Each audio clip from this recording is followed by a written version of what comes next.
कल सूरत में मुरली चल रही थी 27 जनवरी सन 67 की। रिकॉर्ड चला है तू प्यार का सागर है।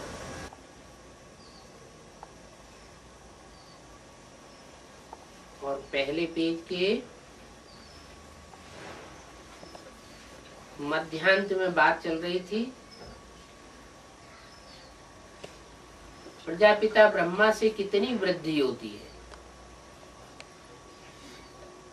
ब्रह्मा के लिए ही कहते हैं 100 भुजाएं 1000 भुजाएं।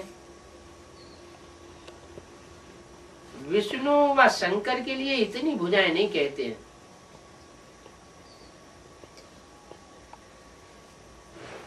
ब्रह्मा के लिए ही क्यों कहते हैं कि इतनी भुजाएं? कोई कारण तो होगा हैं? मददगार भुजाएं इतनी क्यों? ब्रह्मा को इतनी भुजाएं क्यों? शंकर और विष्णु को क्यों नहीं? शंकर और विष्णु को तो भगवान के रूप में गाया पूजा जाता है। इतने मंदिर बनाए जाते हैं, इतनी मूर्तियां बनाई जाती है, इतनी पूजा होती है। ब्रह्मा की तो इतनी पूजा होती भी नहीं, फिर उनको इतनी भुजाएं क्यों दे दी? इतने सहयोगी उनको क्यों हो गए? अरे संपूर्ण नहीं, इसलिए ज्यादा ज्यादा भुजा बन जाते हैं, ज्यादा सहयोगी बन जाते हैं। हाँ, इसलिए भुजाएं दे दी है कि जो ज्यादा सहन करता है, बहुत सहनशील होता है, उसके सब सहयोगी बन जाते हैं। और थोड़ा कड़क स्वभाव का होता है तो उसके नजदीक आने से भी डरते हैं। वो तो माँ है, नाम ही है ब्रह्म माँ, बड़ी माँ। कैसी बड़ी माँ? और दुनिया में माताएं होती हैं, चाहे जैसे भी बच्चे हों, साधारण माताएं भी होती हैं, उनके चाहे जैसे बच्चे हों, दुष्ट हों, लुच्चे लफंगे हों, बहुत दुख देने वाले हों, तो भी माँ उन बच्चों को अपने गोद से अलग नहीं करना चाहती। तो साधारण माताओं, और वो तो माताओं की भी माँ है, तो उसमें तो कितनी ही सहन शक्ति होगी। कोई बच्चा जिसने प्रैक्टिकल उनका प्यार लिया, ये नहीं कह सकता, चाहे 2 मिनट 10 मिनट ही क्यों न मिला हो, कि बाबा ने हमको प्यार नहीं दिया। 2 मिनट भी मिला होगा तो भी उसके अंदर से ये आवाज आती है, वो बोलता है कि बाबा ने दुनिया में हमको जितना प्यार दिया, स्नेह दिया, वाइब्रेशन दिया, इतना और किसी ने नहीं दिया। तो ये तो ठीक। प्यार, सहानुभूति, सहन शक्ति माँ का आगार हुआ, लेकिन रिजल्ट क्या हुआ इसका? यज्ञ के आदि में जो सख्त पार्ट बजाने वाला था ज्ञान सूर्य, वो चला गया, और जितने भी विधर्मी बच्चे थे उन सब ने माँ का आधार ले लिया। चाहे चंद्रवंशी रहे हों, चाहे इस्लाम वंशी रहे हों, चाहे बौद्धी वंशी रहे हों, चाहे क्रिश्चियन वंशी रहे हों, जितने भी उतरती कला के थे, सबने किसका आधार लिया? माँ का आधार लिया। ला पसंद नहीं किया, सिर्फ लव पसंद किया। तो बात बनेगी या बिगड़ेगी? सिर्फ ला में बात बिगड़ती है, और सिर्फ लव में भी बात बिगड़ती है। तो ब्रह्मा को तो ढेर भुजाएं बन गई, ब्रह्मा को ढेर सहयोगी बन गए, क्योंकि उन्होंने बहुत सहन किया।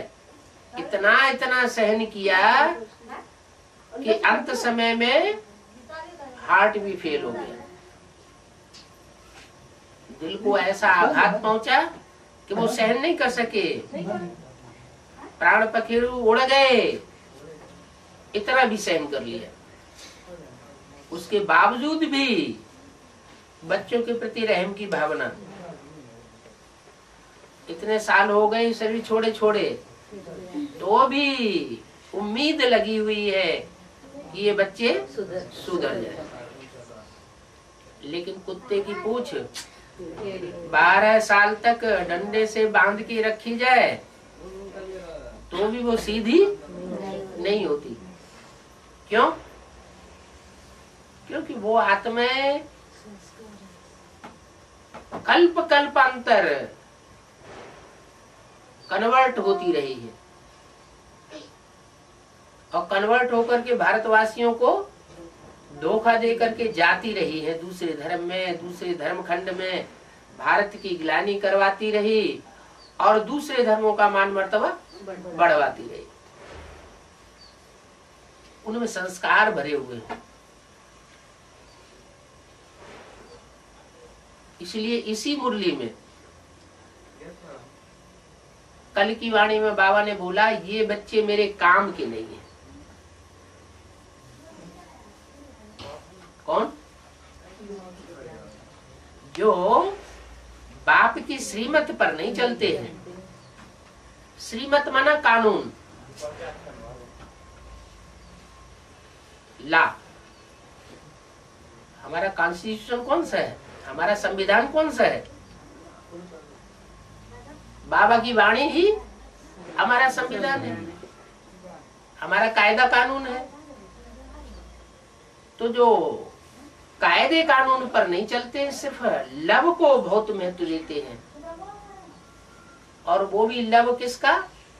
देहधारी का लव हुआ या निराकार सुप्रीम सोल का लव हुआ? देहधारी का लव हुआ। वो देहधारी का प्यार जो है वो कभी भी संपन्न नहीं बना सकता। तो उनकी भुजाएं तो हो गई ढेर, लेफ्टिस्ट भुजाएं भी 500 दिन और राइटियस भुजाएं भी 500, 1000 भुजाएं ब्रह्मा को दिखाते हैं, 1000 सहयोगी दिखाते हैं, विष्णु को भी 4 भुजाएं दिखाते हैं, और शंकर को भुजाएं नहीं दिखाते। जगन्नाथ के मंदिर में जो थी 2 वो भी कट जाती है। ये क्या चक्कर है? क्योंकि जगन्नाथ सारे जगत का नाथ है, और श्रीनाथ सिर्फ श्रेष्ठ आत्माओं का नाथ है। जो श्रीनाथ है वो श्रेष्ठ आत्माओं को संरक्षण देता है, स्वामी बनता है, उनका स्वामित्व स्वीकार करता है। और जो जगन्नाथ है सारे जगत का संरक्षण करता है। देवताएं हो उनको भी वरदान देता है, और राक्षस हो उनको भी वरदान देता है। सबका कल्याण चाहता है। जो अच्छे स्वभाव वाले हो उनका कल्याण करना, कल्याण चाहना, और जो बुरे स्वभाव वाले हो उनका कल्याण चाहना, फर्क क्या है? दुनिया की सामान्य प्रवृत्ति भी होती है, अच्छा अच्छा, हप हप, कड़ुआ कड़ुआ, थू थू। तो भगवान में और सामान्य मनुष्य में अंतर होना चाहिए कि नहीं? क्या अंतर है? भगवान सबके लिए एक जैसा है। भगवान के दिल में, भगवान के दिमाग में किसी के प्रति पक्षपात नहीं हो सकता। जो अच्छे हैं वो तो हैं ही अच्छे, लेकिन जो बुरे हैं उनको भी अच्छा बनाना है। अगर बुरों को अच्छा न बनाया गया तो नई दुनिया स्वर्ग नहीं बनेगा। सारी दुनिया स्वर्ग बने, लेकिन 500-700 करोड़ तो स्वर्ग में जाते नहीं है। लेकिन जो बन सकते हैं वो तो निकल सकते हैं। इसलिए बताया कि ला और लव दोनों चाहिए, ला भी चाहिए और लव भी चाहिए। ब्रह्मा ने अति का प्यार दिया, अति का दिखावा कर दिया। ब्रह्मा की सोल माने कृष्ण की सोल, कृष्ण की सोल की, कृष्ण को जो राशि है वो किससे मिलाई जाती है? क्राइस्ट से। कृष्ण और क्राइस्ट की राशि क्यों मिलाई जाती है? कुछ बातों में समानता तो रही होगी ना। क्रिश्चियंस में भी दिखावा बहुत होता है प्यार का, अंदरूनी प्यार नहीं होता, लेकिन बाहर का दिखावा बहुत करेंगे। वो कहां से सीखा क्रिश्चियंस ने? कृष्ण से। कृष्ण जो है वो ऐसा पात्र है कि महाभारत युद्ध कराए देता है। यज्ञ के आदि में भी झगड़ा हुआ था।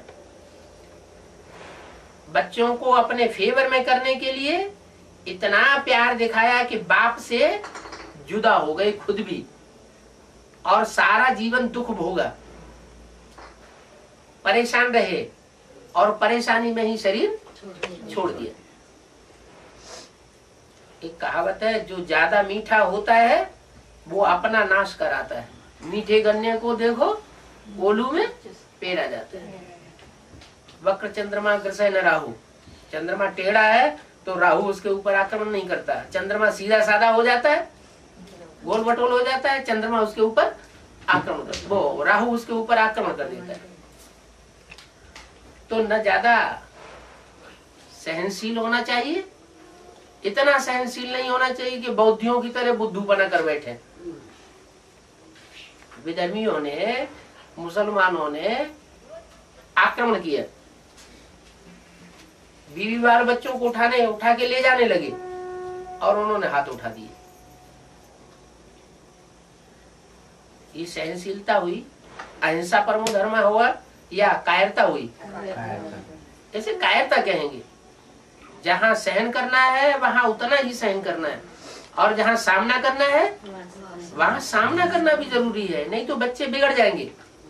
और वो बच्चे बिगड़ गए। वही परंपरा में जो ब्रह्मा ने परंपरा चलाई, उसी में ब्रह्मा कुमारियां भी चल रही है। बाहर से बहुत मीठा मीठा बोलेंगे, और ब्रह्मा कुमार कुमारी बाहर से कोई समझ नहीं सकता कितने मीठे क्यों हैं, और अंदर से एकदम मैले हुए पड़े। अंदर एक और बाहर दूसरा। बाबा कहते हैं ऐसा मेरे नजदीक नहीं आ सकता। नजदीक नहीं आ सकता का मतलब क्या हुआ? मेरे नजदीक माना मैं कौन? शिव। शिव ज्योति बिंदु या शिव कोई प्रैक्टिकल में भी स्वरूप है? प्रैक्टिकल में स्वरूप है, जो मुकर्रर रहते हैं वही शिव का स्वरूप है, प्रैक्टिकल रूप। उस प्रैक्टिकल रूप के नजदीक का मतलब जो संगम युग में स्वर्ग स्थापन होना है, नर से नारायण बनने वाली जो राजाई है, उस राजाई में राधा कृष्ण वाली आत्मा उतनी नजदीक नहीं आ सकती। उनके सारे फॉलोअर्स उतने नजदीक नहीं आ सकते जितने रुद्रमाला के सूर्यवंशी बच्चे नजदीक आ जाएंगे। क्यों नहीं आ सके? क्यों नहीं आ सकते? क्योंकि ला और लव का बैलेंस नहीं होता। कोई कहे शंकर में कहा लव का बैलेंस है, वो भी तो लाफुल है।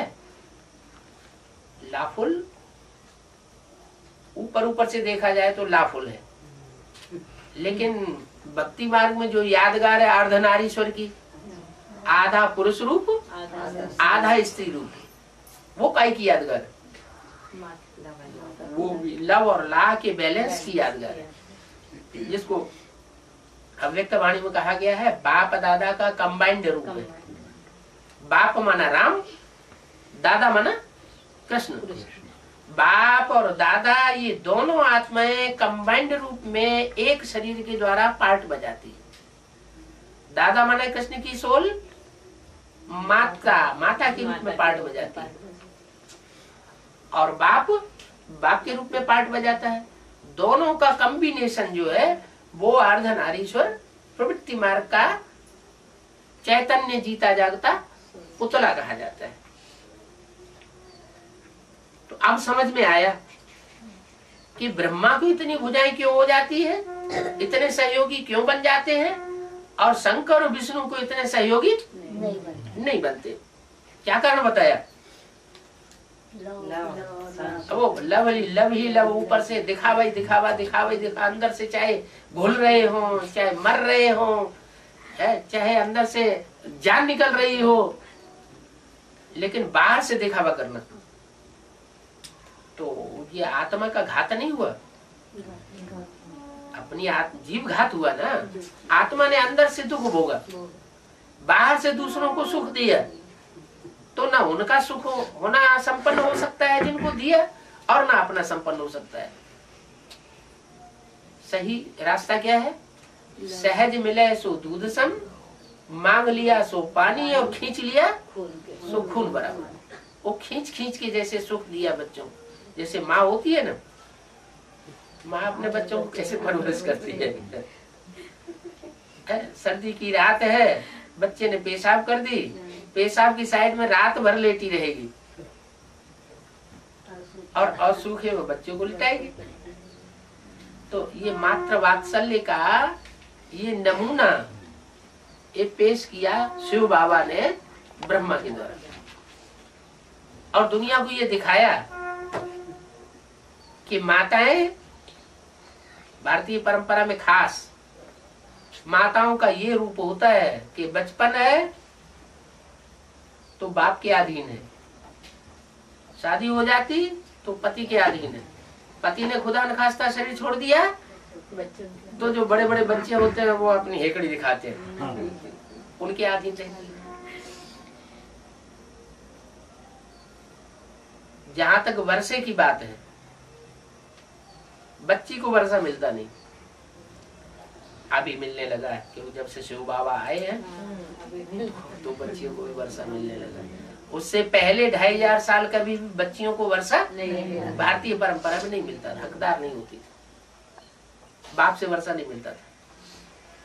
बच्ची बड़ी हुई, पत्नी बनी, सारी प्रॉपर्टी का पति हकदार, पत्नी हकदार नहीं, कहने के लिए अर्धांगिनी।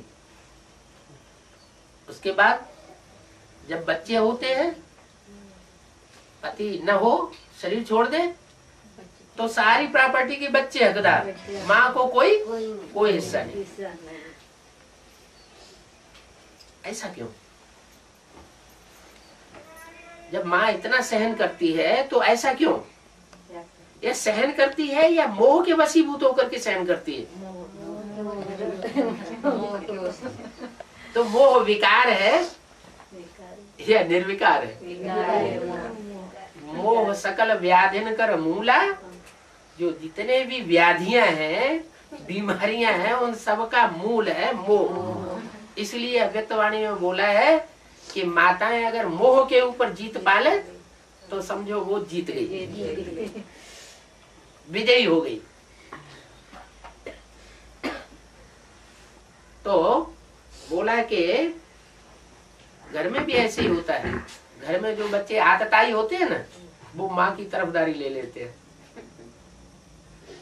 दुष्ट बच्चे हैं ना, बाप तो सहन नहीं करता, धुनाई पिटाई कर देगा, माँ जो है उनको संवर्धन करती है, तो माँ की तरफदारी ले लेते हैं, बाप की तरफदारी नहीं लेते। तो यज्ञ के आदि में भी ऐसे ही हुआ। जो सूर्य और सूर्यवंशी बच्चे थे, बीज रूप बच्चे थे, बीज माना बाप समान बच्चे थे, वो सब चले गए। और जितने भी आतताई गिरती कला वाली आत्माएं थी, चंद्रवंशी, इस्लामी, बौद्धिक, क्रिश्चियन, सब गिरती कला वाली है ना, और सब ने ब्रह्मा का आधार ले लिया। लंबे समय तक ये ऐसा यज्ञ चलता रहा। उसका रिजल्ट ये हुआ कि मम्मा ने पहले शरीर छोड़ा कैंसर में, गले से बोलती रही, सुना किसी ने नहीं। और ब्रह्मा ने में जो बुद्धि में ऐसा अटैक हुआ दिल को ऐसा दर्द हुआ कि वो उस दर्द को सहन नहीं कर सके और वो भी प्राण पखेरु होकर के उड़ गए। भले शरीर छूट गया, शरीर छूटने के बावजूद भी अभी भी वो आत्मा उन बच्चों का कल्याण चाहती है। अच्छा, उन बच्चों का कल्याण चाहती है, लेकिन क्या विश्व कल्याणी बन सकती है? है? वो अगर विश्व कल्याणी बने होते तो उनके फॉलोअर्स भी विश्व कल्याणी बने होते। विश्व कल्याण का मतलब है जितने भी 500-700 करोड़ मनुष्य आत्माएं हैं, सबका कल्याण करना। एक का कल्याण करना और एक का न करना, उसको विश्व कल्याणकारी नहीं कहा जा सकता। तो वो बुद्धि में बात नहीं आती। क्या बात नहीं आती?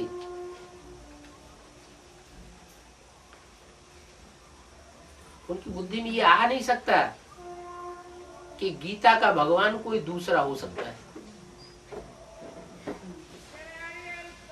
कृष्ण की सोल की ही बुद्धि में ये बात नहीं बैठ रही है कि गीता का भगवान साकार में कोई अगर बैठेगा भी तो इतना बैठेगा, गीता का भगवान निराकार ज्योति बिंदु शिव है। अगर गीता का भगवान निराकार ज्योति बिंदु शिव है तो गीतापति भगवान हुआ ना। गीतापति हुआ तो साकार होगा या निराकार होगा? शिव तो ज्योति बिंदु है, बिंदु के बच्चे बिंदु, वो तो बाप और बच्चे का संबंध हुआ। शिव का संबंध ज्योति बिंदु आत्माओं के साथ दूसरा संबंध नहीं बन सकता। क्या संबंध बन सकता है? सिर्फ आत्मा सुप्रीम सोल बाप और बच्चे। दूसरे संबंध तभी बनेंगे जब वो साकार शरीर में प्रवेश करे। पति का संबंध भी तभी बनता है।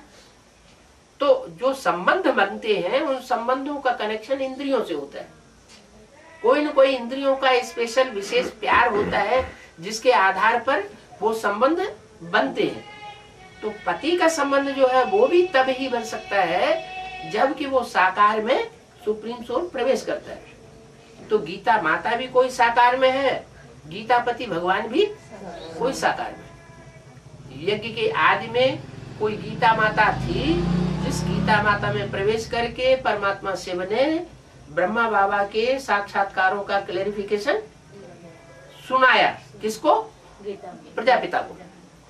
प्रजापिता में परमात्मा शिव ने प्रवेश किया और प्रवेश करके जो भी साक्षात्कारों का रहस्य है वो सुना दिया। गीता माता ने सुना और दूसरों को सुनाया। तो गीता माता के ऊपर कंट्रोल करने वाला कौन हुआ? फिर प्रजापिता हुआ ना। तो जो कंट्रोलर है वही पति होना चाहिए, वही पति है। अब गीता माता की बुद्धि में भी अगर ये बैठ जाए कि गीता का भगवान कृष्ण है तो रिजल्ट क्या होगा? पाप हो जाएगा या पुण्य होगा? पाप हो गया। माता और बच्चे का संबंध हट करके पति का संबंध बन जाए तो जुल्म हो गया। ये गलती जब से होती है तभी से यज्ञ का पतन शुरू हो जाता है। अभी भी कृष्ण की सोल माना ब्रह्मा की सोल जिस असली जगदम्बा में प्रवेश करके पार्ट बजाती है, उस जगदम्बा की बुद्धि में भी ये अभी तक नहीं बैठ पा रहा है कि गीता का भगवान कृष्ण नहीं है, दादा लेखराज का स्वरूप नहीं है, गीता का भगवान शिव शंकर भोलेनाथ। अगर ये एक गुत्थी सुलझ जाए, एक आत्मा के अंदर से सुलझ जाए तो सबका कल्याण हो जाए। इसलिए बोला एक के पतित होने से सब पतित हो जाते हैं, एक के पावन बनने से सब पावन हो जाते हैं। ये आधार हो गई कौन? माता। आधार माना धरणी। जैसे धरणी के ऊपर सब टिके हुए हैं, हवा में तो नहीं टिकते, आकाश में तो नहीं टिकते, धरणी में टिकते हैं। पानी में भी एक जगह नहीं टिक सकते। 5 तत्वों में एक ही तत्व धरणी ऐसा है, पृथ्वी तत्व, जिस पर सब टिकते। और ये धरणी माता है। माता जैसे पहले छोटा रूप होता है, बच्ची का रूप होता है, जवान होती है तो भी छरहरी बदन की होती है, फिर जब माता बनती है तो धीरे धीरे फैलने लगती है। विकारी जब बनती है, कन्या से जब विकारी बनती है तो फैलने लगती है। ऐसे ही पृथ्वी का हिसाब भी है।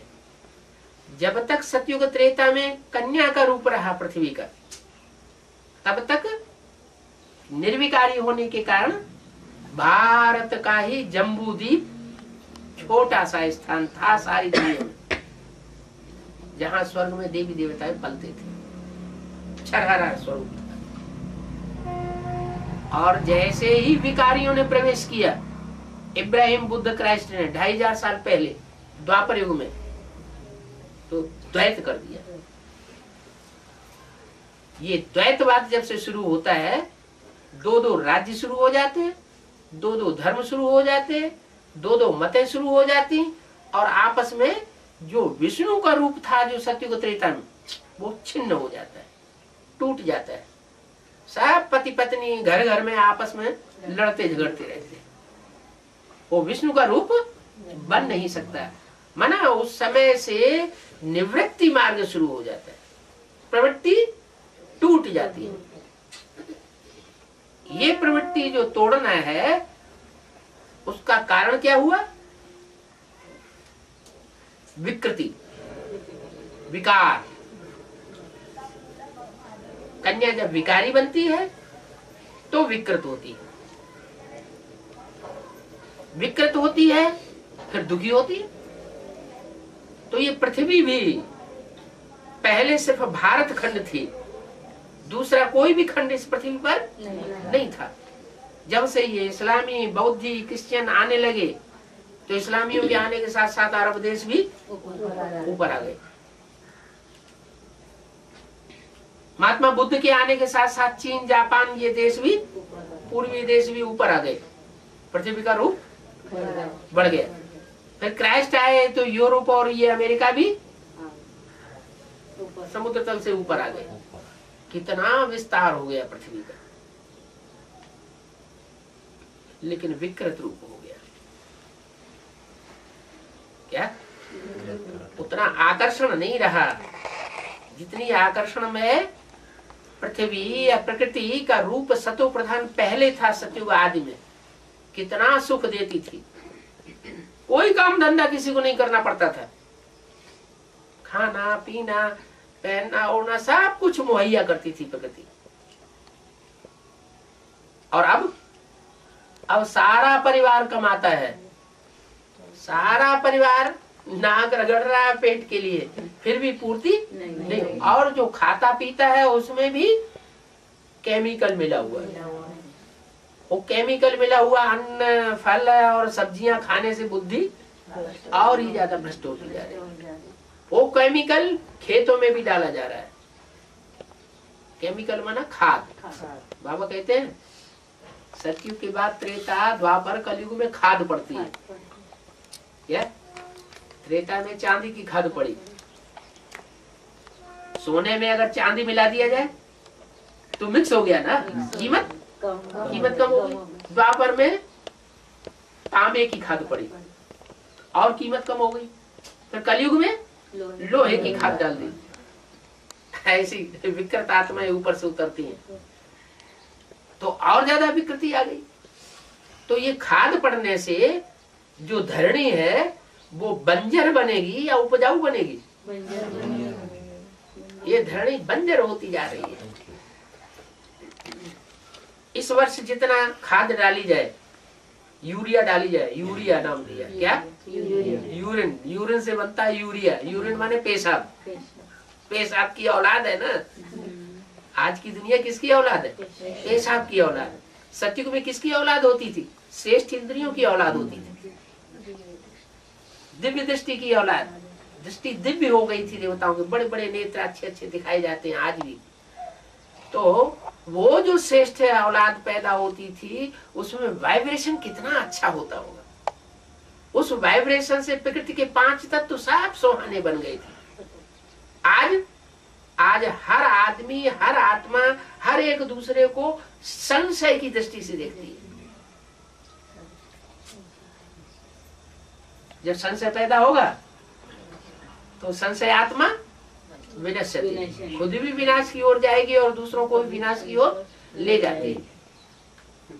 तो ये पृथ्वी में जितना जितना अभी, चाहे चैतन्य पृथ्वी हो और चाहे जड़ पृथ्वी हो, उसमें जितना जितना खाद पड़ रही है, खाद माने विकारों की खाद, व्यभिचार की खाद, ये जितनी जितनी खाद पड़ती है उतना ही मनुष्य का दुख बढ़ता चला जाता है। इसको कोई सुधारने वाला नहीं है। रास्ता आकर के परमात्मा सिखाता है। बाप आकर के बताते हैं, बच्चे अब ये खाद डालना बंद करो, पवित्र बनो, योगी बनो, और इसके अलावा कोई दूसरा रास्ता नहीं है। एक से बुद्धि लगाओ। द्वापर से क्या हुआ? अनेकों से बुद्धि लगाना शुरू कर दिया, दृष्टि लगाना शुरू किया। दृष्टि विकृत हुई, बुद्धि भी विकृत हुई, इंद्रियां भी विकृत हुई। अब इंद्रियों में सुख भोगने की शक्ति भी नहीं रही, क्षणभंगुर सुख हो गया। देवताओं का तो 24 घंटे का सुख था, उनको थकान ही नहीं होती थी, रात ही नहीं होती थी। इसलिए अभी अगर रात होना बंद हो जाए तो आदमी परेशान हो जाए। इतनी थकान होती है, रात भी नहीं, रात होती है तो थोड़ा चैन मिलता है। वहां रात ही नहीं होती। जैसे उत्तरी ध्रुव और दक्षिणी ध्रुव पर पृथ्वी में नॉर्थ पोल और साउथ पोल एक ऐसी जगह है जहाँ 6 महीने दिन और 6 महीने रात होती है। तो ऐसे स्वर्ग में लगातार 2500 साल तक रोशनी ही रोशनी में थे, वहां अंधेरा होता ही नहीं था। और अब द्वापर कलयुग से जब से द्वैतवाद आता है तब से दुनिया में अज्ञान अंधेरा आता है। कोई एक सच्चाई बोले, एक पार्टी बोल रही है सत्य और दूसरी पार्टी उसका मुकाबला करके दूसरी बात बोल दे, तो सुनने वाला जो है संशय में पड़ जाएगा। सत्य ये है या सत्य ये है। आज के वकील तो सच्चे मुकदमे को भी झूठा साबित कर देते हैं। तो ऐसी स्थिति जब हो जाती है तब दुनिया पतन की ओर जाती है और सत्य छुप जाता है, असत्य बाहर आ जाता है। यही कारण हुआ कि ब्रह्मा की 1000 भुजाएं तो बन गईं, लेकिन सत्य छुपने लगा। भले मुरली में बोलने वाला सत्य साईं बाबा शिव जी बोल रहा है, लेकिन वाणियों में जो सच्चाई है वो छुपी की छुपी रह गई। क्यों छुपी रह गई? क्योंकि बुद्धि विकृत होती गई। बुद्धि जब विकृत होती जाती है तो सच्चे अर्थ को पकड़ती नहीं, सच्चाई बाहर नहीं आएगी। जब सच्चाई बाहर ही नहीं आएगी, प्रत्यक्ष नहीं होगी, तो सत्य साईं बाबा शिव बाबा प्रत्यक्ष हो जाएगा? पहले तो सत्य प्रत्यक्ष हो। सत्य को ही ज्ञान कहा जाता है, सत्यम शिवम सुंदरम कहा जाता है। सत्य और असत्य ये दो की लड़ाई है। सत्य है शिव, राम बाप शिव वो है सत्य, और रावण है असत्य। असत्य माने अज्ञान और सत्य माने ज्ञान। सच्चाई को ज्ञान कहा जाता है। ज्ञान, ज्ञान माने जानकारी। काहे की जानकारी? सत्य की जानकारी। तो असत्य का भंडाफोड़ जब सत्य संपन्न स्टेज में आ जाता है तब भंडाफोड़ होता है। अभी भी सत्य पूरा प्रत्यक्ष नहीं हुआ है। कौन सी बात रह गई सत्य प्रत्यक्ष होने में? गीता का भगवान। भगवान के ऊपर सारा मजा। जो गीतापति भगवान है उसको छुपा दिया गया। द्वापर के आदि में, एकदम आदि में ऐसा नहीं था। द्वापर के आदि में फिर भी सात्विकता थी। इसलिए बड़े बड़े विद्वानों ने भी ये बात बोली है। पाश्चात्य विद्वानों ने, यूरोपीय विद्वानों ने ये बात लिख करके रखी हुई है अपने ग्रंथों में कि गीता पहले निराकारवादी रचना थी, उसमें बाद में जो साकार कृष्ण के उपासक थे, कृष्ण के स्वरूप को ज्यादा प्यार करने वाले थे, उन्होंने कृष्ण का नाम डाल दिया। यही बाबा बताते हैं। इस एक बात के ऊपर बुद्धि नहीं चलती कि एक तरफ तो हम कहते हैं गीता का भगवान कृष्ण नहीं है, अभी तो उन्होंने वो किताबें छपाना बंद किया हुआ है, वो किताबें बाहर नहीं देते कि गीता का भगवान कृष्ण नहीं है, क्योंकि बाहर के गुरु लोग तो इस बात से नाराज हो जाएंगे, वो उनको नाराज करना चाहते नहीं, तो सच्चाई को छुपा देते हैं। तो अभी तो उन्होंने ये समझाना, ये पॉइंट ही समझाना बंद कर दिया क्या कि गीता का भगवान कृष्ण नहीं है। लेकिन समझाना इसलिए भी बंद कर दिया कि एडवांस पार्टी की तरफ से ये बात आ रही है उनके सामने कि गीता का भगवान कृष्ण उर्फ दादा लिख रहा है। वही तो साकार में गीता का भगवान हुआ, नहीं तो साकार में गीता का भगवान कौन? जिसको तुम भगवान बनाए बैठे हो, वो साकार भगवान तुमने किसको बनाया? भगवान का साकार रूप क्या है? ब्रह्मा कुमारियों ने गीता का भगवान साकार रूप में किसको माना? दादा लेखराज ब्रह्मा को। और दादा लेखराज ब्रह्मा की सोल ही कृष्ण की सोल है, तो कृष्ण ही तो गीता का भगवान हो गया। बुद्धि को मति भ्रम पैदा कर देना, नहीं, बिंदु है गीता का भगवान और कृष्ण गीता का भगवान नहीं है। अरे भगवान होगा गीता का, गीतापति भगवान कहा जाता है, तो उसका पति हुआ ना, उसका कंट्रोलर हुआ ना। अगर गीता की बुद्धि में ये बैठ जाए कि वो हमारा कंट्रोलर नहीं है,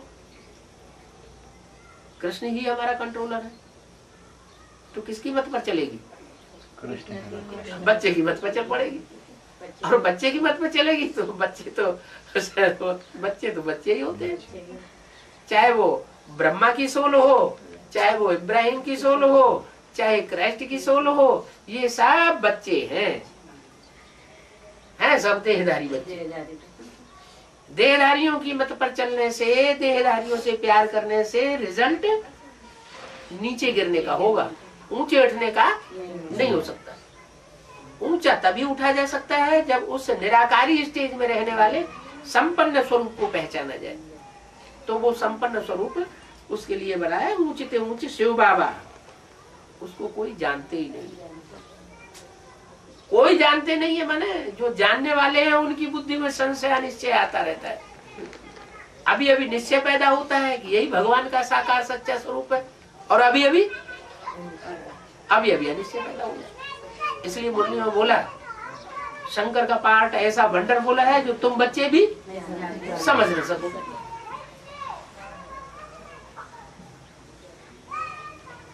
ऐसा वंडरफुल पार्ट है, इसलिए भगवान को विचित्र कहा जाता है। क्या? विचित्र पार्टधारी है। विचित्र है माना उसका कोई चित्र खींच नहीं सकते, बुद्धि तिरकती रहती है। तो विष्णु शंकर के लिए इतनी भुजाएं नहीं कहेंगे, ब्रह्मा के लिए क्यों कहते हैं? ये प्रजापिता ब्रह्मा की सारी वंशावली है ना।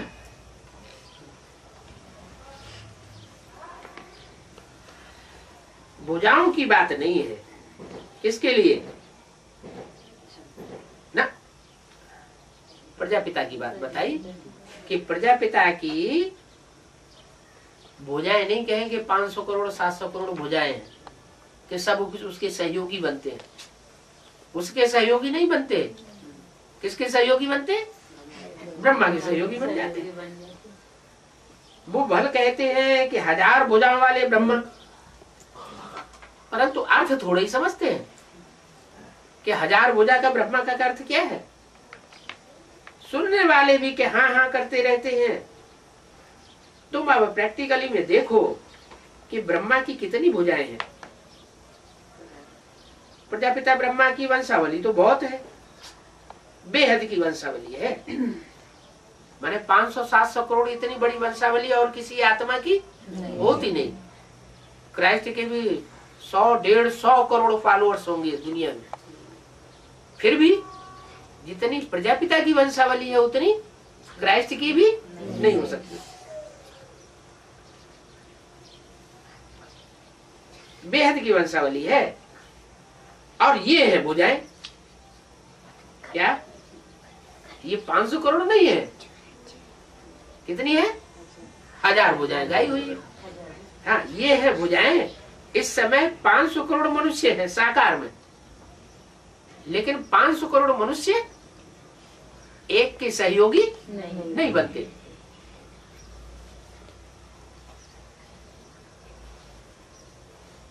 तो 100 करोड़ 100 करोड़ भुजाएं हो गई ना। इस समय 500 करोड़ मनुष्य है साकार में, तो 100 करोड़ भुजाएं हो गई ना। प्रजापिता को तो सब मानते हैं, माने एडम को, आदम को, सारी सृष्टि का जो पिता है उस एक को तो सब मानते हैं, परंतु ऑक्यूपेशन का किसी को पता नहीं है। जिसको मानते हैं, किसको मानते हैं? ब्रह्मा को नहीं मानते सब, ब्रह्म समाजियों को छोड़ करके। वैष्णव संप्रदाय वाले नहीं मानेंगे, शैव संप्रदाय वाले नहीं मानेंगे, लेकिन आदम को सारी मनुष्य सृष्टि, हर धर्म के लोग आदम एडम को मानते हैं। तो मानते तो हैं प्रजापिता को, परंतु ऑक्यूपेशन का किसी को पता नहीं है। क्यों? उन्होंने किया क्या जो सब मानते हैं? चलो सहयोगी नहीं बन पाते, इतनी ताकत ही नहीं है कि उसके सहयोगी बन सके। जैसे कोई बहुत ज्यादा क्रांतिकारी आदमी होता है ना, जैसे सुभाष चंद्र बोस हुए, तो उनकी फौज में सारे ही 40 करोड़ जितने भी भारतवासी थे सब क्यों नहीं भर्ती हो गए? थोड़े से लोग क्यों निकले? क्या उनका गलत रास्ता था? उनका रास्ता गलत नहीं था, उनका रास्ता सही था। उनके सहयोगी नहीं बन सके। और गांधी जी के गीत बना दिए, 40 कोटि के पिता चले, 40 कोटि के प्राण चले, 40 कोटि हतभागों के राधा वल्लभ से प्राण चले। राधा वल्लभ तो कृष्ण कहा जाता है। बाबा ने भी मुरलियों में उनको गांधी जी बता दिए। गांधी मरा, राजकोट में कोई बड़े कांग्रेसी के घर में जाकर के जन्म लिया। अब वो बात कहाँ की है? अंदर की भी बात है। गांधी क्या चाहते थे? राम राज्य चाहते थे, लेकिन राम राज्य कर नहीं सके, स्थापन भी नहीं हुआ और कर भी नहीं सके। तो ये बात किसके ऊपर लागू होती है? तो ब्रह्मा बाबा के ऊपर भी, वेद में भी लागू होती है। ब्रह्मा बाबा भी राम राज्य चाहते थे, लेकिन राम राज्य चाहते थे और राम राज्य कर नहीं सके, स्थापन भी नहीं हुआ। और ही ज्यादा अब और ही ज्यादा रावण राज्य स्थापन हो गया। तो भुजाएं सहयोगी भले कोई बनाए, सिर्फ इतने से काम नहीं चलेगा। 100 भुजाएं, 1000 भुजाएं सहयोगी बना ली वो भी ठीक है, लेकिन सहयोगी कितनों को बनाना है? सारी दुनिया को साथ लेकर के चलने का उद्देश्य रखना है, एम ऑब्जेक्ट रखना है, या थोड़ों को साथ लेकर चलने का उद्देश्य रखना है? सारी दुनिया का कल्याण हो, 1000 का कल्याण न हो। इसलिए विष्णु के मंदिर में जहाँ कृष्ण की भोग लगाए जाते हैं श्रीनाथ दरबारे में, तो वहाँ खीर माल पुआ भोग लगाया जाता है। और जो बड़े बड़े लोग हैं वो उसको खरीदते हैं। और जगन्नाथ मंदिर में सादा भोग लगाया जाता है, चावल दाल कढ़ी, बहुत सस्ता है, लेकिन वो सबको मिलता है बिना पैसे के। है? हाँ, सबको मिलता है। तो एक सर्व का कल्याणकारी और एक सिर्फ श्रेष्ठ का कल्याणकारी, ये अंतर पड़ जाता है। तो प्रजापिता को मानते तो सब है, ब्रह्मा को सब नहीं मानते। ब्रह्मा को सब नहीं मानते और प्रजापिता को सब मानते हैं। ऑक्यूपेशन उनका किसी को पता नहीं है, तो वो धंधा क्या किया उन्होंने। उनके धंधे का पता नहीं है। आत्मा की तो भुजाएं नहीं होती हैं।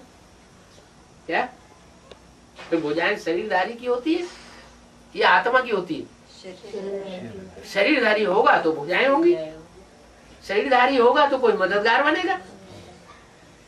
भुजाएं शरीर की होती है। 500 करोड़ प्रदर्श हैं तो उनकी भुजाएं कितनी हुई?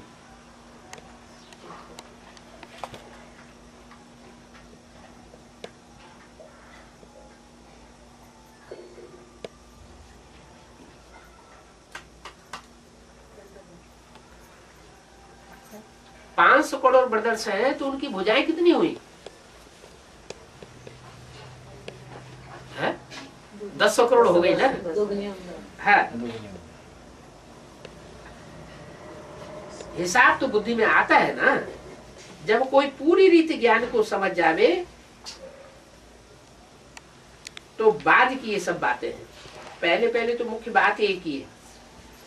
बाप कहते हैं मुझे याद करो और मुझसे प्राप्त होने वाला जो वर्षा है मुक्ति और जीवन मुक्ति, उसको याद करो। मुक्ति माने परम धाम, जीवन मुक्ति माना स्वर्ग। फिर ज्ञान का सागर भी गाया हुआ है। कितनी यथा पॉइंट सुनाते रहते हैं, सारी पॉइंट्स तो कोई को याद रह न सके। अंत में सिर्फ तंत्र बुद्धि में चला जाता है, सार चला जाता है।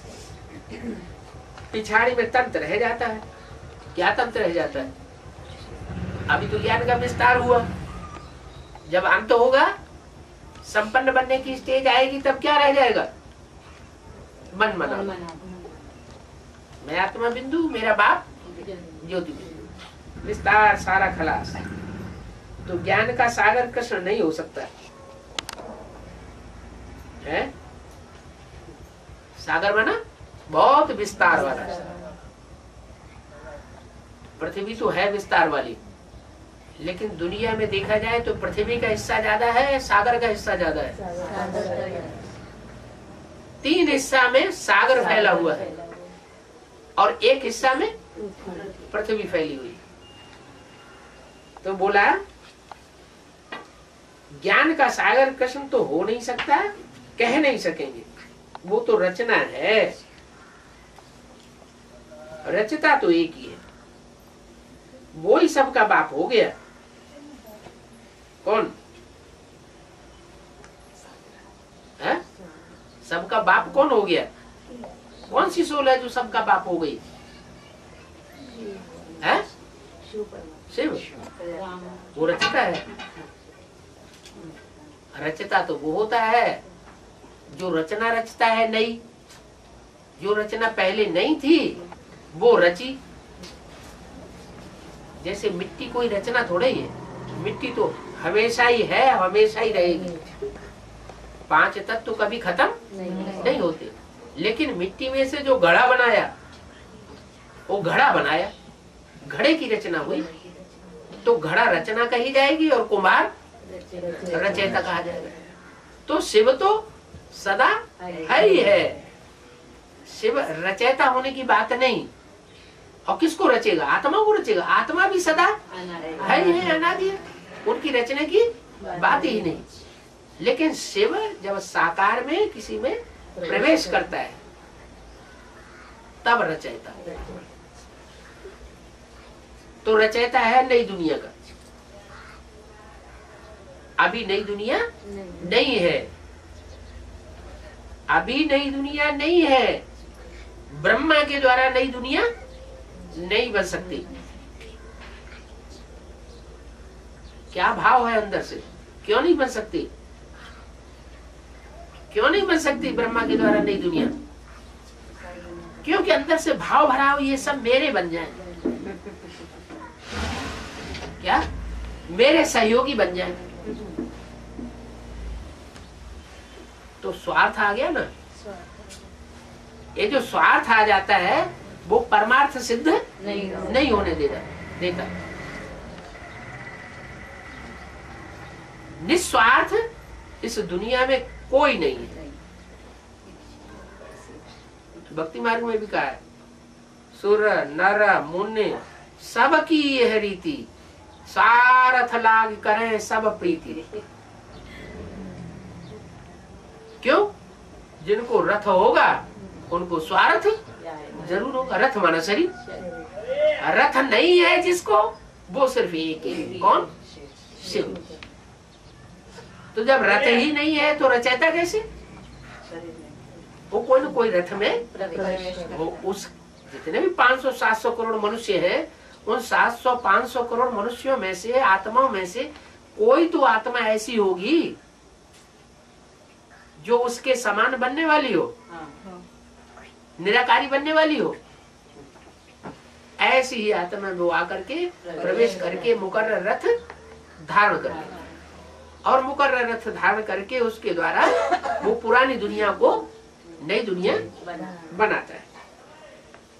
तो वही सबका बाप हो गया, सबको वर्षा देंगे और सबको घर ले जाएंगे। ब्रह्मा सबको वर्षा भी नहीं दे पाता और सबको घर वापस भी नहीं ले जा सकता।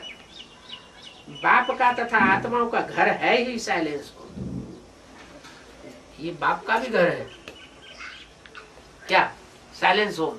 और जो भी आत्माएं हैं इस सृष्टि पर, चाहे कितनी ही अशांति की दुनिया में आकर के जन्म लिया हो, सबका वो साइलेंस होम, वो ही सबका घर है। भूषपुरी को बाप का घर तथा बच्चों का घर है। विष्णुपुरी को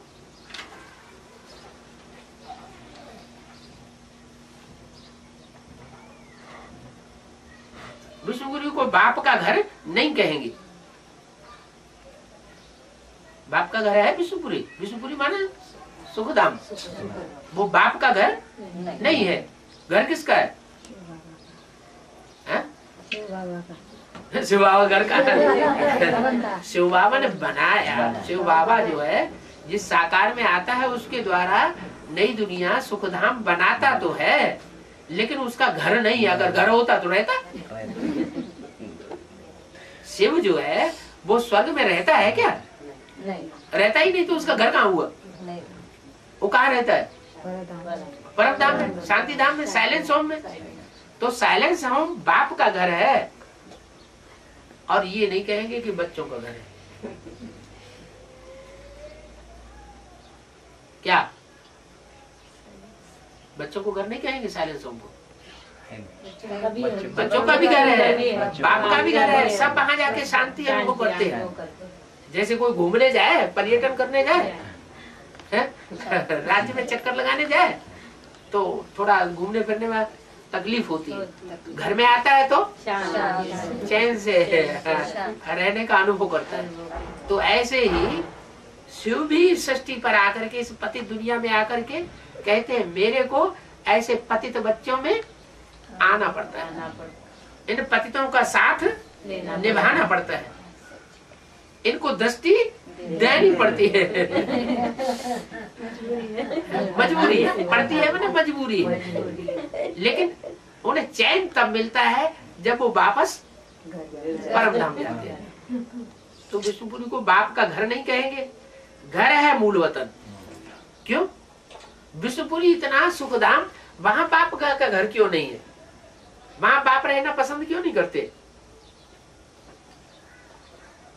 और बच्चे भी उनको नहीं बुलाते कि तुम यहाँ आ जाओ। सुख मिल गया। बच्चे सुख में रहते तो बाप को याद नहीं आते, बाप याद भूल जाते। तो ये अच्छी बात है क्या? है? बड़े स्वार्थी है। वहाँ सुख ही सुख। क्योंकि बाप सुख नहीं चाहता। बाप 10 बच्चों का, 15 बच्चों का बाप हो, वो क्या चाहता है ना? हमारे बच्चे जीवन भर सुखी रहे, पेत्रे पोत्रे पड़पोत्रे सब सुखी बने रहे। हमको भले इस जीवन में दो भोग लेना पड़े। जैसे घर में आग लगती है ना, तो सच्चा बाप होगा तो सब बच्चों को, छोटे बच्चों को, बड़े बच्चों सबको निकालने की कोशिश करेगा। और झूठा बाप होगा तो पहले हम तो बचे। तो विष्णुपुरी को बाप का घर नहीं कहेंगे, घर है मूल वतन। ये गहरी गहरी बातें हैं। क्या क्या गहरी गहरी बातें हैं? घर है मूल वतन, जहां से सब आत्माएं आती हैं।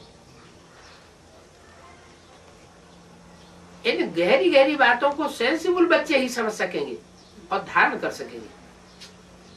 इतना सारा प्लान कोई की बुद्धि में याद रह न सके, न इतने कागज रह सकते हैं। ये जो मुरलियां निकलती हैं वो सब की सब इकट्ठी करते जावे तो इसे सारे हाल से भी जास्ती हो जाएंगी। ढेर कागज छपते हैं, उस पढ़ाई में भी कितनी ढेर किताबें होती हैं। परीक्षा पास कर ली, फिर बैरिस्ट्री का तंत्र तो बुद्धि में आ जाता है। शरीर निर्वाहार्थ बैरिस्टर बन जाते हैं, एक जन्म के लिए बनते हैं, अलग काल का सुख मिल जाता है। लेकिन वो है विनाशी कमाई। चाहे डॉक्टर बनो, चाहे मिनिस्टर कलेक्टर बनो, चाहे वकील बनो, जज बनो, चाहे इंजीनियर बनो, वो है एक जन्म की कमाई और विनाशी कमाई। इसी जन्म में खलास हो जाएगी। और ये जो पढ़ाई पढ़ाते हैं बाप, गॉडली पढ़ाई, ये 21 जन्म की ही नहीं है। 21 जन्मों के आधार पर 63 जन्म अर्थात पूरे 84 जन्म इसकी प्रारब्ध मिलती है। 21 जन्म का जैसा हम यहाँ पुरुषार्थ कर लेंगे, वैसे ही पुरुषार्थ करने की रग हमारी आत्मा में भर जाएगी। क्या वो अंदर से संस्कार भर जाएगा तीव्र पुरुषार्थ करने का। ऐसा तीव्र पुरुषार्थ अभी ही कर सकते हैं और बाप ही करा सकते हैं, और दुनिया में ऐसे संस्कार भरने वाला कोई नहीं है।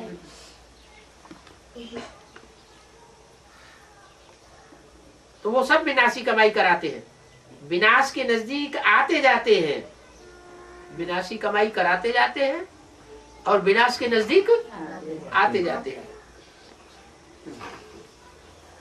और कमाई कम होती जाती है। क्या खर्चा ज्यादा और कमाई कम होती जाती है। तुम कहेंगे कमाई तो बढ़ती जाती है, तुम क्या कहेंगे? हमारी कमाई दिन दूनी रात चौगुनी बढ़ रही है।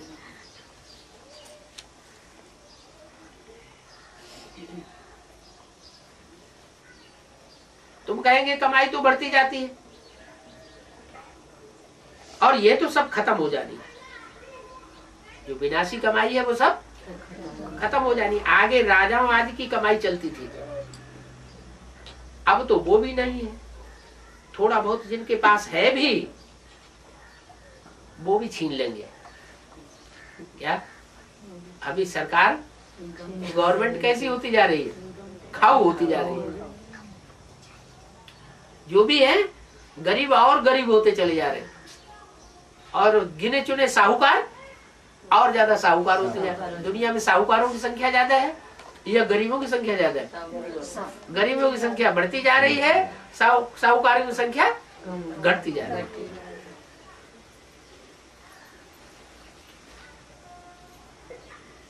तो तुम्हारी कमाई कितना समय चलती है? उन वकीलों की, उन डॉक्टरों की, उन इंजीनियरों की, बड़े बड़े इंजीनियर जो होते हैं, जैसे जहाज पे काम करने वाले, हवाई जहाज पे काम करने वाले जो इंजीनियर होते हैं, कितना पैसा कमाते हैं? लाखों रुपया महीना कमाते हैं। उनकी कमाई सब खलास हो जाएगी। क्यों? ये क्या बात कह दी? क्यों खलास हो जाएगी? अरे पेट में तो पावर आटा ही जाता है, इससे ज्यादा जाता है क्या? नहीं हाँ।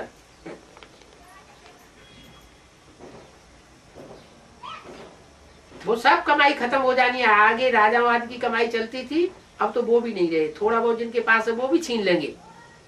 तुम्हारी कमाई कितना समय चलती है? तुम जानते हो ये बना बनाया ड्रामा है, जिसको दुनिया में कोई नहीं जानते। तुम्हारे में भी नंबरवार हैं जिनको धारणा होती है ज्ञान की। सबको एक जैसी ज्ञान की धारणा नहीं होती है। कई तो बिल्कुल ही दूसरों को समझाए ही नहीं सकते। क्यों नहीं समझा सकते? हैं? खुद समझते नहीं है पूरा, तो दूसरों को नहीं समझा सकते। क्या खुद बात समझेंगे तो दूसरों को समझाएंगे, खुद ही नहीं समझे होंगे तो दूसरों को नहीं समझाएंगे। क्या 5 चित्र है ना, त्रिमूर्ति, गोला, झाड़, सीढ़ी, लक्ष्मी नारायण।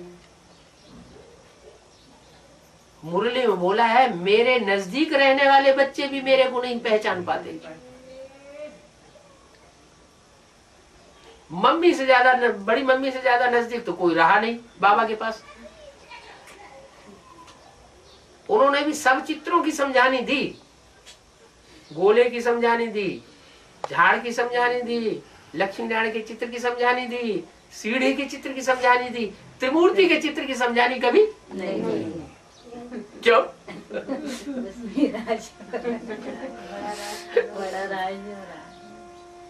जो चीज खुद ही बाप का परिचय नहीं समझ सके तो दूसरों को भी नहीं समझा सकते।